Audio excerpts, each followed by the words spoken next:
Viewers are watching World Plus News HD, now updating according to the report of our correspondent from Spain, Mumtaz Munir Sahudra. Ambassador of Peace of America, Dr. Baba George Bhatti, who is on a visit to Spain these days, has visited Barcelona. Superb of Maya del Valle, Mola del Palace, a one-to-one meeting with the mayor and the former member of parliament, Maria. The meeting was held in a very pleasant atmosphere. The meeting was organized by the leader of the Socialist Party of Spain and former candidate for the Catalan Parliament, Hafiz Abdulrazak Sadiq, while Dr. Baba George Bhatti was translated by former candidate from Spain Parliament, Muhammad Iqbal Chaudhry. Dr. Baba George Bhatti thanked the mayor for giving equal rights to our Pakistani brother.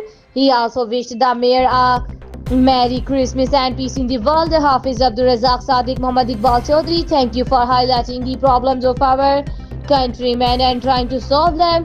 Muhammad Asif Bhatt, Mumtaz Munir Sahudra and Alexander Raju were also present on this occasion. You see in World Plus News HD.